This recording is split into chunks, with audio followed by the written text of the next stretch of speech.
My name is Tidwell. Thanks for coming. I'm excited to be here today. I have had quite a little journey in my life and turned it into my message. So the message today is I'm an opportunist. And I was sitting next to a young lady the other day, and actually just yesterday, and I was writing this on a piece of paper. And she must have been looking at what I was writing on my paper because she was like, well, an opportunist isn't a good thing. She says, what's the difference between an opportunist and a victim? And so I thought, oh, that's a good question. So I'm writing this out. We're in another seminar type of a situation, so I'm writing out her answer to her. And actually, that became my webpage that you're going to all go to and land on. So that's how fast things can happen and manifest in your life when you are aligned with where you are. So why do I call myself an opportunist? I have learned to discover the value and the gift and the opportunity within every experience of my life. The good, the bad, and the ugly. Whether that's a stressful event, whether it's an awful event or whatever, it's all opportunity in disguise. And ever since I have, and this is not something that like I just was born with. This was not the way I always lived my life. Finding the opportunity in everything and learning to find the gift or the value in everything was something that I had to practice. I had to learn and teach myself how to do. Some people, I guess, are natural, and I think it goes beyond optimism in life. It's not just about like being super optimistic or having affirmations that you just repeat all the time or whatever all of that looks like. So the law of attraction has become something very different for me. And the more empowered and aligned I become with myself, the easier things flow to me. I have manifested some incredibly, insanely fun things in the last week alone. I'm like, oh my gosh, who does this? And I'm like, oh, I do this. That's who does this. So it is possible. When you start to look to find the value and the opportunity and become an opportunist in your own life, it is amazing the things you can start to shift and change. So I'm going to give you a tool that I actually have it's the second chapter of my book, I think. Don't quote me on that. But it is in my book. You would think I would have a copy of my book with me, but I don't. It's on my table. Isn't that awesome? So, but I have, it's the second chapter of my book, and it's a copy it's a little tool that I actually learned about at 3 o'clock in the morning from one of my BFFs, Jesus. So take that for what you want it to be, or dismiss it if you want it to be that. So whatever it is. He's like, this. So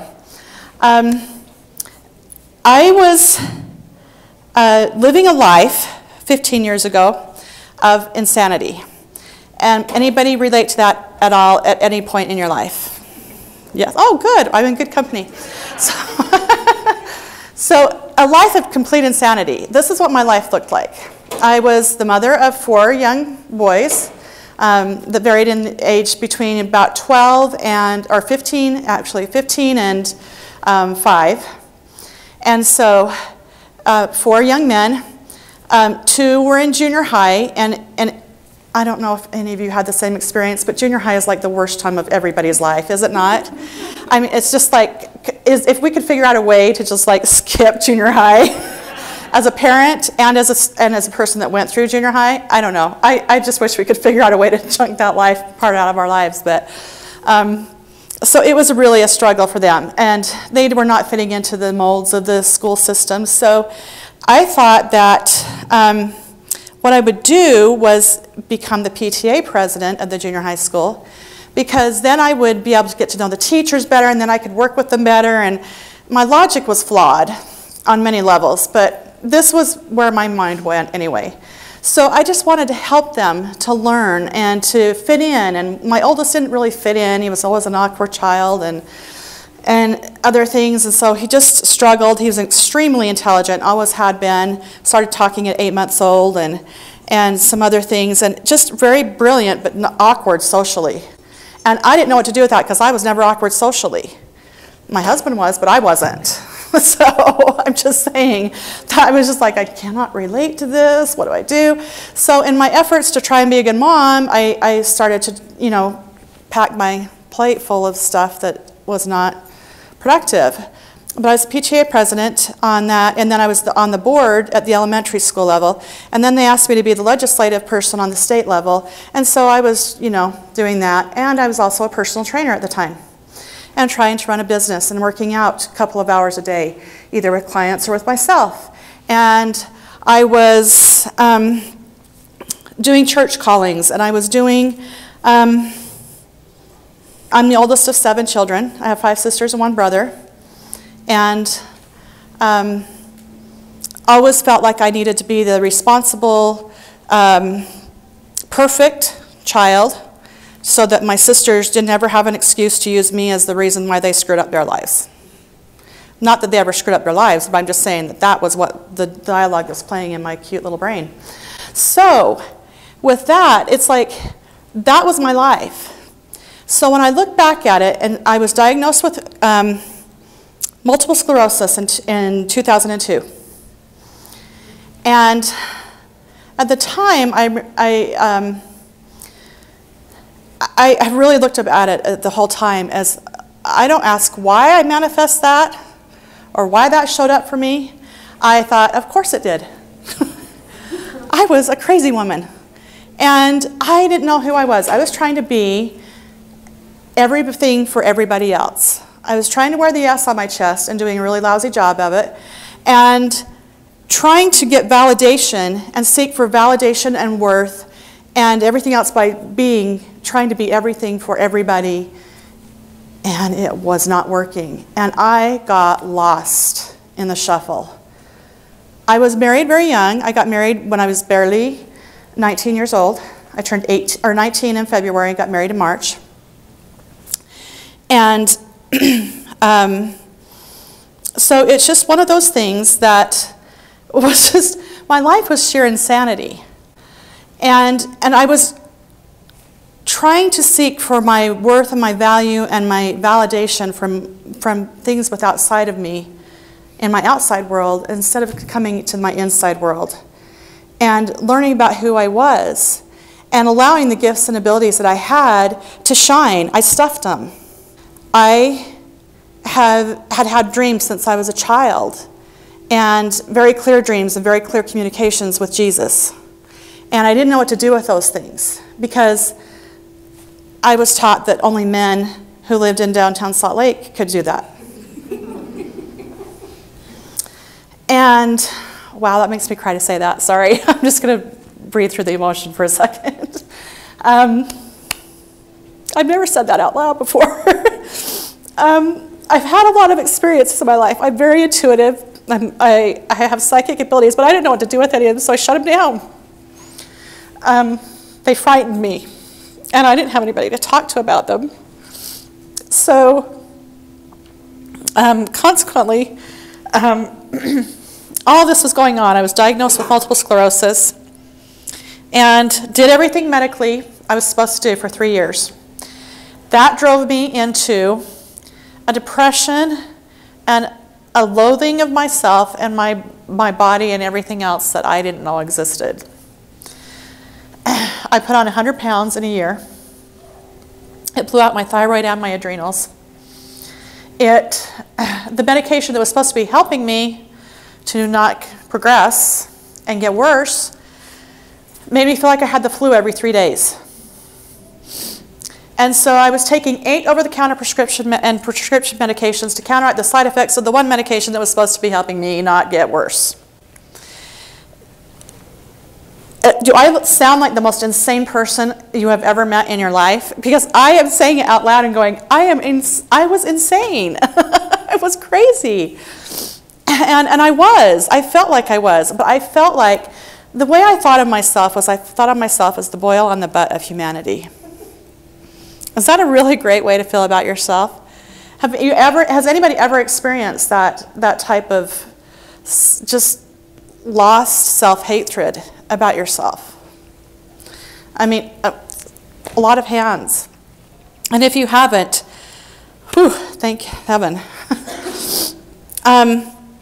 It led to a near suicide attempt because I really honestly believed that everyone would be better off without me, that I was just a burden to everybody.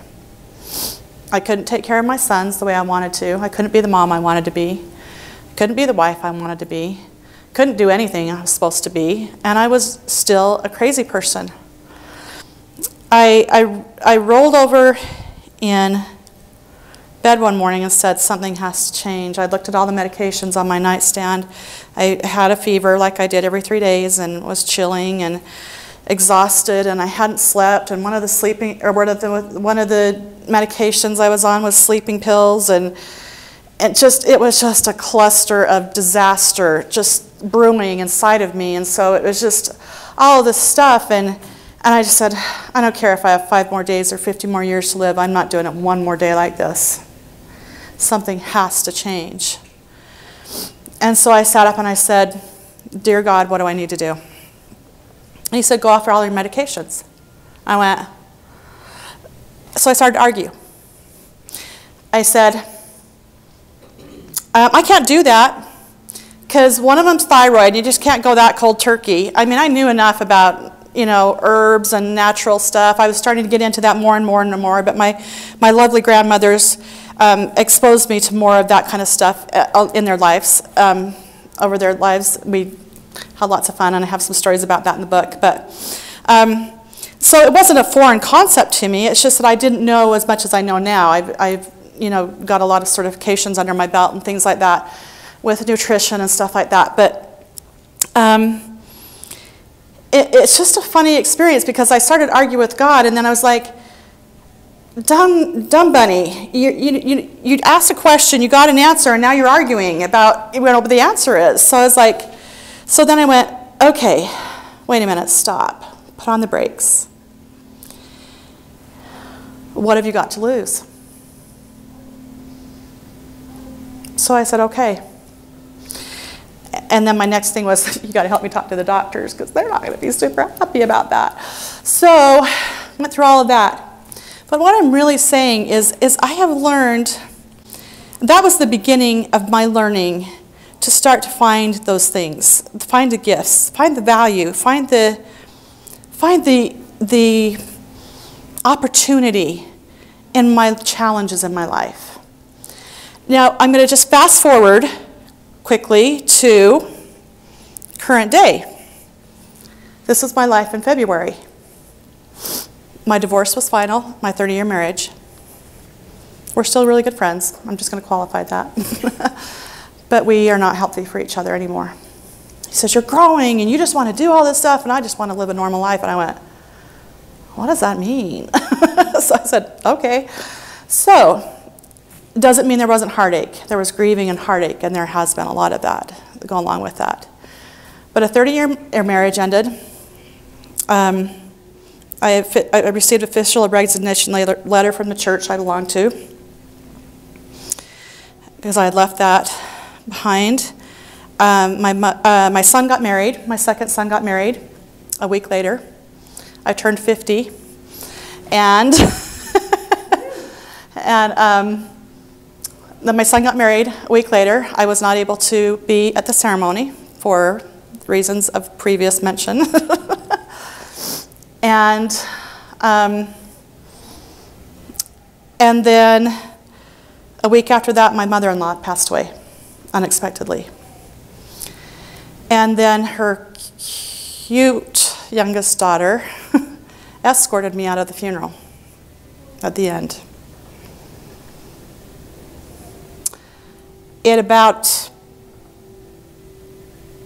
buried me. I was like, she was my mom for 30 years. I was angry. I was ticked. But that's what happened in February. That was my life in February. And I look at that and I go, any one of those things would have buried me 10 years ago. I live today, I am happier, more content, more just excited about my life, and I manifest things so quickly it almost scares me. I'm like, "Whoa, be careful what you're thinking," because it's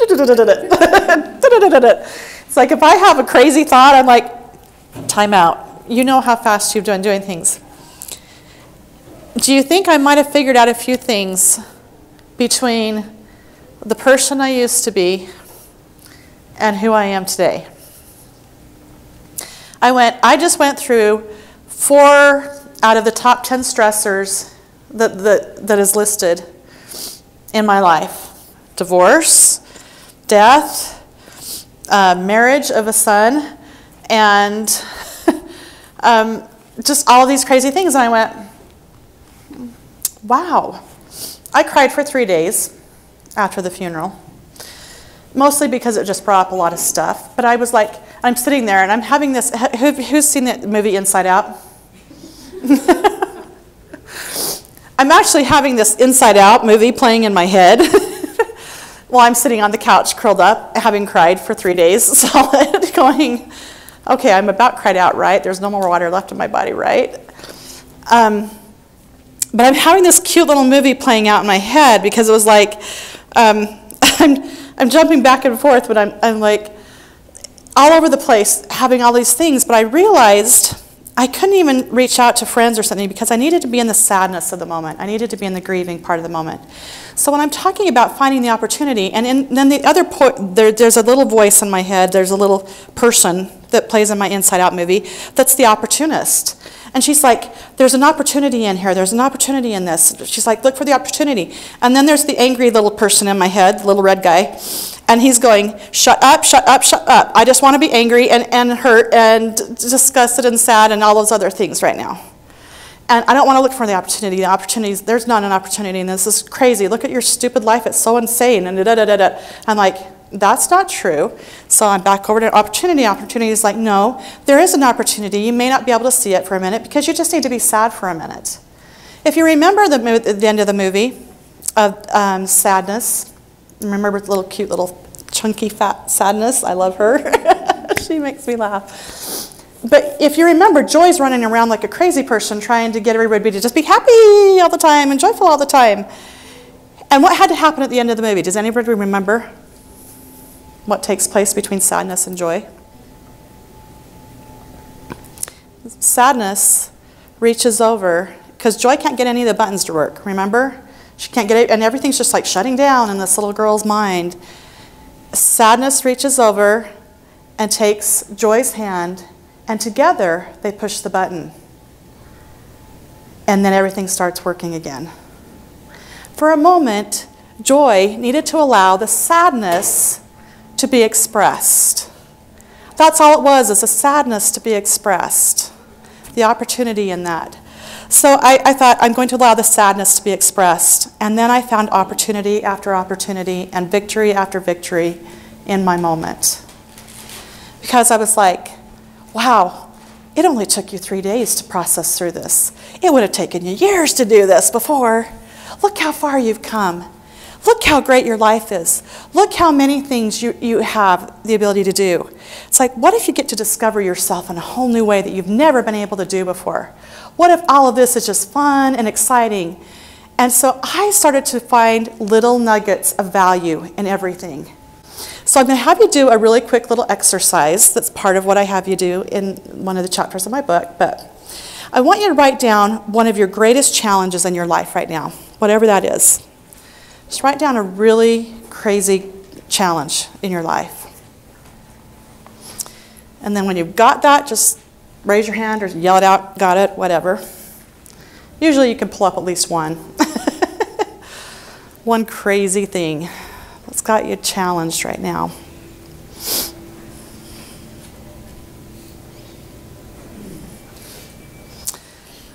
Got it? Still working on it? Okay, now I want you to take your pen and put it on your paper, and I want you to write 3 things to be grateful for about that experience. 3 things to be grateful for about that experience.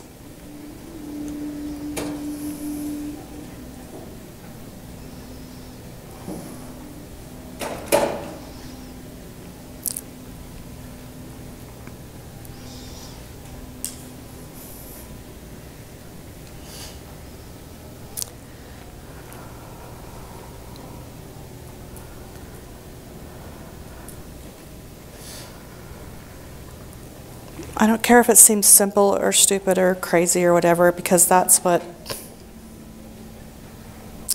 you get the biggest ahas, is when it seems too simple to be true or to work.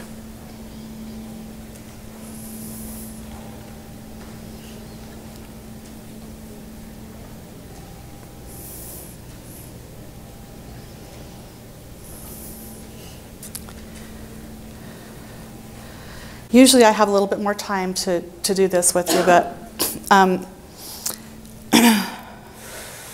with this exercise, you have the ability to take back your life. When I was taught this exercise, I was like, well, that's kind of simple. And he's like, yeah, I know, it really works though. I said, why 3 things? He says, I don't know, just do 3 things. 3 things was the instruction. Because you need to give yourself evidence that there's more good about this than there is going to challenge you. And here's the reason why. It's like trying to, a funnel. It's like trying to take a funnel and wearing it upside down on your head and trying to receive inspiration through the tiny end, the narrow end. It's really hard to receive inspiration and not, get it down through there. What doing this exercise does and what gratitude does is it flips the funnel this way. Inspiration. It opens up inspiration immediately because it shifts your perspective just for an instant to be able to see, oh, wait a minute, there is opportunity in here. There's something to be grateful for about this. I don't have to see it as bad. I don't have to see this as horrible. And this works in everything. If I can go through all those things that I just went through and apply this, and I did, after I was done being sad, I went through it and I thought, what is the opportunity here? What am I learning about myself? Well, I'm learning that I am valuable and I do matter. And it doesn't matter whether my husband, my ex-husband, whatever he was at that point, thinks that about me or not. It isn't about what he thinks about me, it's about what I think about me. The toxic thinking was in my head about me. I wasn't worthy. I wasn't valuable. And I said, wrong. I am worthy and I am valuable. And it doesn't matter whether one other person thinks that in this life. The only person that matters is me. Because I can't convince anybody else. You can't change anybody else. My life has gone from craziness and trying to run around like a chicken with my head cut off, trying to make everything work and scrape by financially, and there were some other things that happened in at that time period too, but all of those things, and it's gone to a life of freedom, joy, and ease. Who would rather have that?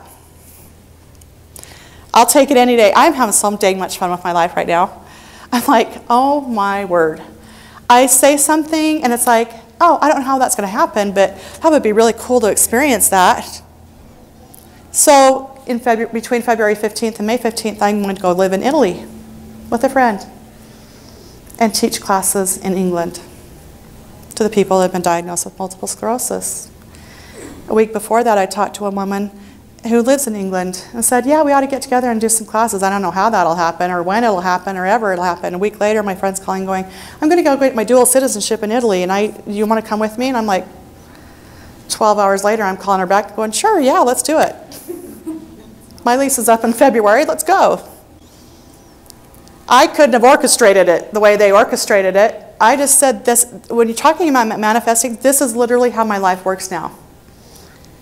It happened with a car 6 months ago. Showed up, I drove off the car with a brand new, or the lot with a brand new car with $4,000 of equity in my car. Who does that? I do that. I didn't go upside down the minute I drove off the lot in that car. I had $4,000 of equity in that car driving off the lot. I was like, that's kind of cool. I am in love with my life because I know when the challenges come up, and oh my word, they have come up. I promise it, just like I don't skate through my life. That's not who I am. I'm here to figure some things out. I want to master some things in my life. This is a tool that you can take into your life and switch your perspective instantly. And you can start to train yourself. This is a superpower of mine now. It's like I am immediately, there's an opportunity in this, there's an opportunity in this. I just got to find it, I've just got to see it, I've got to recognize it. And it's so fun to do that because you open yourself up to the possibilities that life has. You're no longer in your own way. It's like the divorce was an opportunity for me to discover how I really felt about myself. When I told my parents that I'm a medium and I talk to dead people and I'm psychic and Jesus is my BFF and we talk all the time and this, that, and the other, they said I was possessed, basically, and that I, was just being deceived and all this other fun stuff. And so, and my husband says, that freaks me out. And I said, well, why does it freak you out? I just talked to your dad, da-da-da-da-da-da-da. So I told him all of that, and it was just like, so the three people that I want, that their opinions mattered the most to me, played my whole greatest fear out right in front of me. The fear of rejection and the fear of being who I was. And so that was also in that time period. It was a super fun time period. I learned so much about me in such a short period of time because I chose to make it an opportunity. I didn't choose to let it bury me. It is a choice. We have choices. You have options, you make choices. And you can always make a different choice. If you're a little bit down the path and that choice that you made 2 minutes ago isn't working for you, then make a different choice. You're not locked into something. You didn't sign a contract when you make a choice. There are consequences, and consequences are not bad. What if the consequences are good? I freaking love the consequences I'm creating with my life right now. I'm like, snap, I'm going to Italy to live for 3 months. How did that happen? It's been like a dream of mine for years, since I was in junior high school. I'm like, wow, that's really cool. Opportunity. Because when you're looking for the opportunity, becoming that opportunist, you get to create the life you want to live. And you're aligned with yourself. You're lined up with yourself. And and when you're aligned with yourself, you can start to trust yourself more. Who would like to trust yourself more? I trust my body more than I ever have. I may not be 120 pounds like I was when I was a personal trainer. I always joke, and so people look at me and I'm like, yeah, I used to be a personal trainer. I know, just don't go there. I'm figuring some things out. There are some things I'm figuring out about my body. I'm learning some really great things about my body right now and what it needs from me and how it operates and shifting that's going on and that a lot of people aren't aware of. I'm being taught a lot of things, and it's like, how do I help people? How do I help people accept who they are, accept their divinity, accept their worth, accept their value? That's my mission. I don't give a flying fig what size you are. We'll figure that out. That will happen. You've got to learn to have better conversations with your body first. Who's ever had a conversation with your body? How many times have you bullied your body? How many times have you had compassion for your body? Not so many hands. You start to practice a different kind of love for yourself, and it opens you up to manifesting the possibilities of everything that you ever really wanted. You've got to be unattached to the outcomes. Completely unattached. When I'm having that conversation with that cute lady in England and going, yeah, I don't know when that'll happen, or I'm thinking, how I'll get over there, what that'll all be. I don't know how I'd ever pay for anything like that. I didn't know 4 days later I was going to get a call from my friend, and now that is even manifesting into all these crazy things like us doing live feeds to the Institute for Integrative Nutrition Conference with Dr. Joshua Rosenthal in Miami while we're there with the people, the health coaches that are in Europe. I mean, the opportunities are just like opening up, and I'm like, this is so cool, because I love just stepping into the opportunity, trusting my life, trusting my body, living with joy, living with ease, and creating the life I want. and I never know how it's going to get done. Ever. Never do I know that. I just know that it will. So it's about living in that space. So that's where I started, was with that cute little exercise. Time is wrapped up, and I am just, come and see me at my table. I am going to be giving a scholarship. There's going to be a class I'm going to be coming up that is going to be a 6-week class. It'll be online.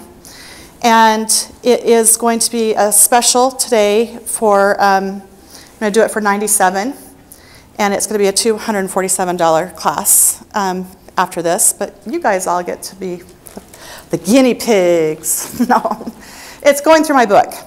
And we're going to deep dive into the book and really take it apart and ask questions around it and have fun with it. And I'm going to tell you exactly what the steps were and the inspiration was behind each chapter.